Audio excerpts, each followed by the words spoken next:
Elon Musk and Tesla are at it again. Their insurance wing is starting to disrupt traditional insurance. But wait, it gets even more interesting. There's a secret 4D move that Elon Musk and Tesla are planning. Don't tell anybody. Shh.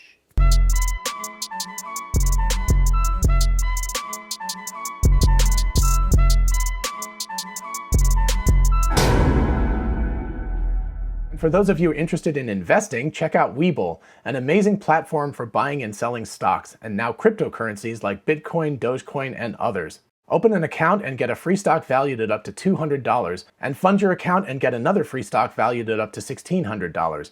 Check out the link in the description and help the channel at the same time.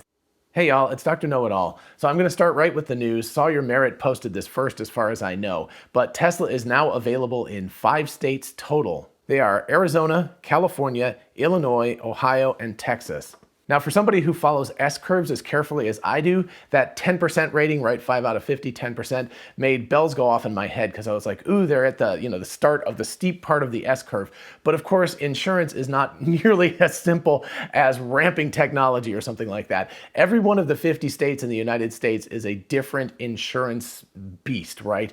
So of course, in order to work within the regulations, be confirmed as an actual official insurance provider, and all of that stuff is very complex, and I do not envy the people who have to work on all of this to make this all happen. But still, 5 states is not nothing, right? They're starting to ramp up. And as far as Elon Musk has said, and I think there's no reason to doubt this, I think by the middle of next month, by the middle of February, he was saying 8 states. So I'm hoping that Georgia is going to be one of those states because I really hate how much I pay for my insurance for my Tesla. And I'm hoping, especially considering that I got approved for full self-driving beta, that I would be, one of the top ranked drivers. Another really interesting aspect of Tesla's insurance is they say you can apply and be approved or get a rate or something like that within 1 minute. So that, I say take that, Geico, right? Because Geico's ads for years and years, if you don't know, if you live outside of where Geico is, they're always like, get approved for car insurance in 15 minutes. And I'm like, well, Tesla's got them beat by an order of magnitude. And of course, anybody out there who's got Tesla insurance, I've talked to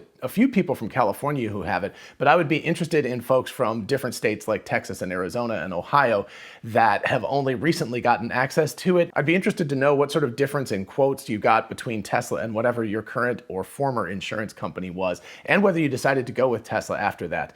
So I'm hoping that in California, people were getting a half or less of what their former insurance was. I'm hoping in other states, I think California is actually one of the, most expensive states to be insured in, probably because there's so many lawyers that live there. But anyway, in states that have a different insurance structure, I'd be interested to know whether you're really saving 50% off the cost of what your insurance was before, or whether it's 10% or 20% or 60%, who knows? Anyway, let me know in the comments. I would be really fascinated to find out. So anyway, Tesla's rollout, I assume, is going to be relatively, let's say, stately. It's not going to accelerate quickly. Who knows though? Maybe once they get insured by a few states, maybe some of these states actually band together and have similar regulations, and maybe that's why they can do more than one at a time. So maybe they can bite off like 2 or 3 states at a time instead of having to do every single one of the 50 individually. So I don't know. I don't know an awful lot about insurance. Warren Redlick is the guy who actually does know a great deal about that stuff, so he might be able to speak to this more.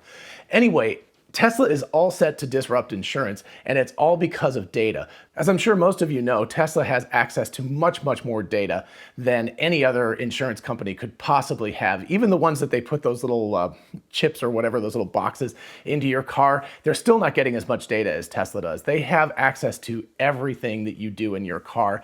And of course, when we were trying to get full self-driving beta and we were doing the safety score, they were basically telling us what our grade was in terms of what their insurance calculator was doing. And it was very transparent, and it was really, really cool. But anyway, if you want to get Tesla's insurance, you of course have to allow them to see all of that data. And I assume what they do is they look back. If they can do this in under a minute, they must have some window of time, like 30 days or something like that, where they look at your driving record, all the data associated with your driving. And I assume that's a VIN associated thing, right? So if you have 2 or 3 drivers driving the car, it would take an aggregate of all of those people driving. But anyway, they can take that data and obviously crunch it very, very rapidly, and they can give you an answer really, really quickly.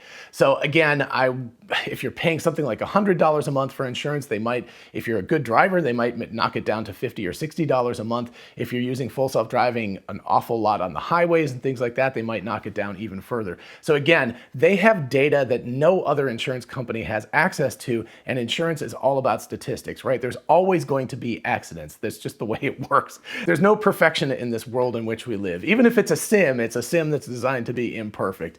But anyway, so what they can do is they can do much, much more focused and refined statistics than any other company can. And in a world where, if an insurance company can come in at 10% less than the cost of other insurance companies and still make money, everybody's going to go to them. And that's, it's true. We've seen things with like Progressive and Geico and stuff eating a lot of Allstate and State Farm's, they're the traditional powerhouses of insurance. And they've had a lot of their market chipped away by these smaller companies that have less overhead. So they're able to save a tiny sliver, right? So they can save the consumer maybe 10% off the cost of their insurance, and consumers flock to those because they're very price sensitive. If Tesla can come in and say, hey, you can save 40 or 50% off, there's no way I would jump ship immediately if I had access to that, even if I only saved $20 a month, and I'm hoping I would save significantly more than that. So anyway, just like with autos and having to move from ICE to BEV type cars, and you can see my episode on GM going bankrupt by 2025. I still absolutely believe that. Anyway, it's going to happen slower with insurance because there's a lot of cars that are not Teslas on the road. And so these other insurance companies don't have to worry about those cars. They're not going to flip over to Tesla, right? But what will happen is slowly, as Tesla gets from 2 million cars approximately that they have on the roads right now, and in the United States, that's much less. I think it's on the order of about 500,000 cars in the US are Teslas. So anyway, it's a sliver right now, but it's going to grow over time, right? Tesla is rapidly expanding their reach into the United States, and of course other companies when they get the chance to do all of this insurance there as well. Again, they're using the United States as a test bed, and then they'll move to other countries as well, I'm sure, as quickly as they can. Although it sounds like most countries are not nearly as bad in terms of insurance as the United States is. So there may not be quite the incentive to move to Tesla, but still I could see people wanting to do that. Anyway, what's going to happen is that they're going to take the best customers. Already, Tesla has data that shows that their cars are approximately an order of magnitude safer than standard cars on the road. This graph I'm showing here is taken directly from Tesla's safety report score, and I'll leave the link in the description so you can go look at it yourself if you want to look. But basically, the blue line is Tesla, and the red line is NHTSA's National Highway Traffic Safety Association.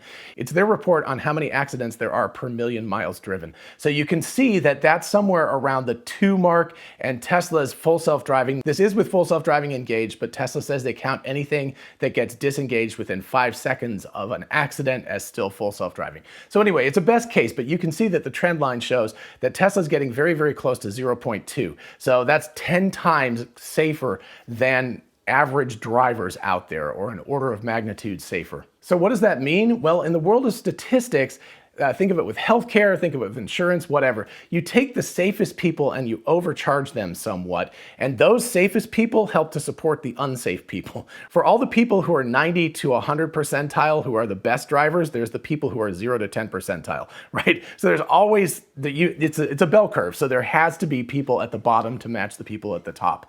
And the whole bell curve could move if everybody gets safer, but there's still a bell curve. So anyway, the people at the bottom are basically being supported by the people at the top. Of course, they pay a whole lot more money for insurance, but at the same time, they're also not paying enough for their insurance because the people at the top are supporting them.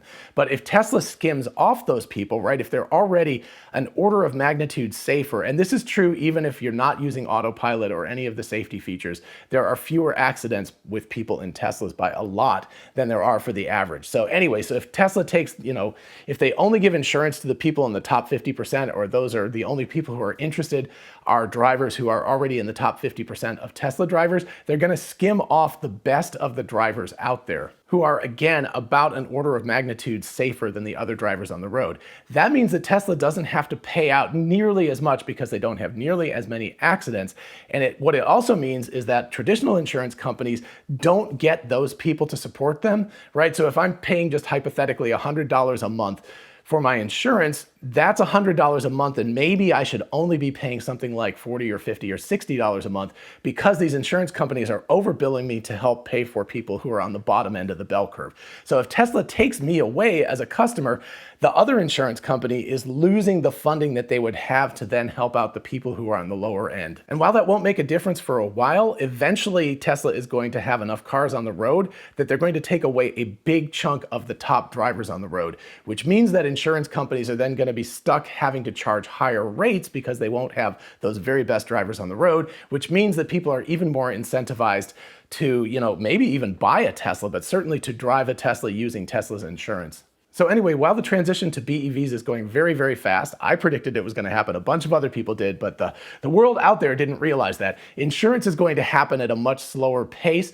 but it is going to happen. And they're going to be disrupted, and it's going to be very difficult for other insurance companies losing Tesla customers. And mark my words, they're going to lose Tesla customers because if Tesla can charge less money, that means less money out of your pocket every month, and everyone is happy except for the other insurance companies. So anyway, Tesla takes the best drivers out there, they skim them off the top, they take them away from the other insurance companies, and they also have a situation where they have fewer accidents. Again, statistics, there will be accidents. Tesla will have to pay out money to these people, right, that have accidents, but it's going to be far, far fewer, on an order of about 10 times less accidents, or 10 times fewer accidents. That means that Tesla, even if they're charging, only 40% as much, if they only have 10% as many accidents, they're still making a massive profit off of this. So what is the 4D chess move that I'm talking about, right? This is what's going on now and what's really, really obvious. The 4D chess move is robo-taxis, right? So what Tesla's doing is they're working their way into all 50 states, and that is their goal. So let's just take the United States because that's going to happen the fastest. It'll go global eventually. But what they're doing is they're working their way to becoming an insurance provider for all 50 states. And when they flip the switch to go to robo-taxis with full self-driving level 4 or level 5 or whatever level we get to at some point, they're going to be liable for these cars driving at that point, right? That's no longer me. I'm a passenger in the car, and the autopilot is the pilot of the car, and some hypothetical future a few years away from here right now. But anyway, they will have insurance probably at least in, 40 plus states, probably 50 states, by the time they're ready to flip the switch to robo-taxis. And when they do that, they're already an insurance provider. So basically, Tesla, the car company, can get insured through Tesla, the insurance company. And I don't know about non-compete or anything like that, but Tesla might actually break off their insurance company first in order to not have that be an issue. But basically what they're going to have is they're going to have robo-taxis, which they have to insure, but they already have an insurance company that's functioning. And that means that they are all set for this. They don't have to go to State Farm and beg State Farm or Allstate or Geico or whoever and say, please, please, please insure us for our cars driving. They're like, oh, we've already got that solved. And that is brilliant thinking, and it's years into the future, and it's more important even than making a whole bunch of billions of dollars a year in profit, which they're going to do off of people who will use Tesla insurance instead of other insurance companies. It's more important than that for two reasons. Number one, a lot of other insurance companies simply might not insure Tesla. They might say like, nope, we're not going to do that. And number two, it allows Tesla to immediately go to robo-taxis as soon as they're approved. Let's say there was a competing company like, Mobileye or something, although Mobileye sadly has fallen behind. But I don't know, Comma AI or Honda or whoever it is, somebody else comes up with a great full self-driving solution. They still have to get themselves insured, which means they're going to have to go to everybody and they're going to have to beg them to insure them as a company, as drivers. Tesla has just completely gotten rid of that step. They've short-circuited that, and they are in the driver's seat. So while the obvious reason to move into insurance is for Tesla to make an awful lot of profit, the hidden secret reason is robo-taxis. When they are liable for driving, they will have an insurance company, at least in the United States, that should be in most, if not all states by then. And that means that they're completely set up to just flip the switch and not have to deal with all of those regulatory issues that they would have to otherwise. And that, my friends, is brilliant. All right, I hope you enjoyed this episode and found it fun and thought-provoking. If you did, please do like it so other people can find it. And of course, consider subscribing for more of this. As always, a huge shout out to my patrons on Patreon. Thank you all so much for your support. I want to give a shout out to some kilowatt level supporters today. They are Leslie S. Meisel. I hope I pronounced that right. It might be Meisel. I think it's Meisel. Jack A., Jim Bulgarin, and Dan Swihart or Svihart, depending on what country you're from. Anyway, thank you all so much for being supporters at the kilowatt level. If you want to join the club, definitely check out the link in the description. And if you're interested in some awesome merch, check out the link in the description. We've got the Tesla Bot t-shirt, which is super popular these days. Don't mess with Tesla. Lots of other t-shirts, tumblers, mugs, etc. So check out the link in the description and help the channel out. And for those of you interested in investing, check out WeBull, an amazing platform for buying and selling stocks, and now cryptocurrencies like Bitcoin, Dogecoin, and others. Open an account and get a free stock valued at up to $200, and fund your account and get another free stock valued at up to $1,600. Check out the link in the description and help the channel at the same time. Thank you. And finally, don't forget we are both Tesla and Amazon affiliates. If you look in the description, you can see how going shopping for a solar roof, a power wall, or anything on Amazon helps out the channel. In the meantime, I'll see you in the next one. Bye-bye.